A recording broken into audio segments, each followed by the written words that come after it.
نبی پاک صلی اللہ علیہ وسلم کے معراج کے حوالے سے ایک بندہ مومن، ایک مسلمان، ایک امتی کا کیا عقیدہ ہونا چاہیے؟ معراج کا معجزہ نبی کریم صلی اللہ تعالی علیہ وسلم کا عظیم الشان معجزہ ہے۔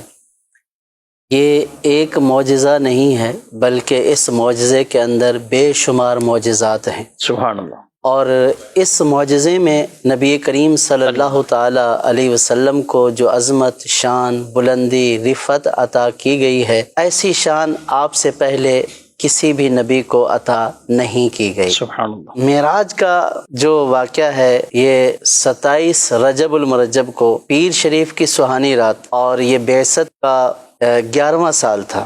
نبی کریم صلی اللہ تعالی علیہ وسلم کو 27 رجب المرجب پیر شریف کی رات کیا گیا۔ حضور صلی اللہ تعالی علیہ وسلم حضرت ام ہانی رضی اللہ تعالی عنہا کے گھر آرام فرما تھے کہ حضرت جبریل علیہ السلام وہاں حاضر ہوئے اور حضور صلی اللہ تعالی علیہ وسلم کو لے کر کعبہ معظمہ میں تشریف لائے اور حتیم میں حضور صلی اللہ تعالی علیہ وسلم کو لٹا دیا۔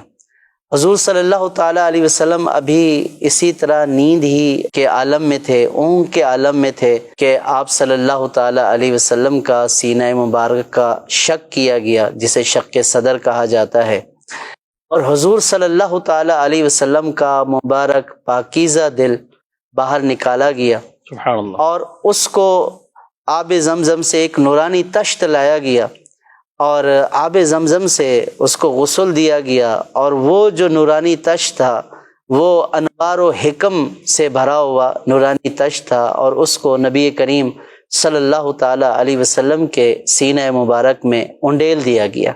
حضور صلی اللہ تعالی علیہ وسلم کا سینہ مبارکہ تو ایسا ہے کہ ہر وقت اللہ تبارک و تعالی کی رحمتوں کا نزول ہوتا ہی رہتا ہے، لیکن یہ ایک خاص موقع تھا، اور جو آگے تجلیات، مشاہدات ہونے تھے تو اس کی گویا کہ تیاری تھی۔ تو اس سفر کے 3 حصے ہیں۔ ایک وہ ہے کہ جو مسجد الحرام سے مسجد اقصیٰ تک ہے، جس کو سورہ بنی اسرائیل میں بیان کیا گیا، ابتدا ہی اسی سے ہوتی ہے، سبحان الذی اسری بعبدہ لیلا من المسجد الحرام الی المسجد الاقصی الذی بارکنا حولہ لنریہ من آیاتنا انہ هو السمیع البصیر۔ تو یہ جو ہے سورہ بنی اسرائیل کی پہلی آیت ہے، اس میں مسجد حرام سے مسجد اقصیٰ تک کا سفر بیان ہوا ہے۔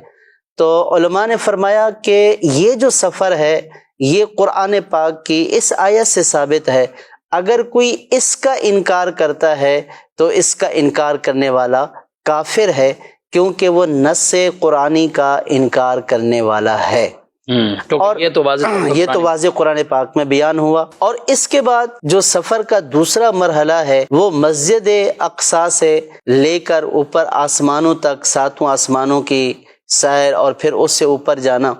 تو یہ جو مرحلہ ہے اس کا جو انکار کرنے والا ہے، تو علماء نے فرمایا کہ چونکہ نبی کریم صلی اللہ تعالی علیہ وسلم کا یہ سفر اگرچہ قرآن پاک میں یوں واضح بیان نہیں کیا گیا، لیکن احادیث مشہورہ صحیحہ اور تواتر کے ساتھ جو ثابت ہو چکی ہیں، تواتر کی حد تک جو جا رہی ہیں، تو ان سے ثابت ہے۔ اگر اس کا کوئی انکار کرتا ہے تو وہ گمراہ ہے، کیونکہ احادیث صحیحہ معتمدہ مشہورہ کا وہ انکار کر رہا ہے۔ اور اس کے بعد جو معراج کا جو سفر ہے وہ یہ ہے کہ نبی کریم صلی اللہ تعالی علیہ وسلم کا جو ہے وہ عرش پر تشریف لے جانا، اور پھر اللہ تبارک و تعالی کا دیدار کرنا، اور وہ جو قرب کے منازل ہیں وہ جو طے کیے گئے، تو ان کا جو انکار کرنے والا ہے وہ خاطی ہے، یعنی خطا کار ہے۔ یعنی یہ 3 طرح کے حکم ہے۔ ایک حکم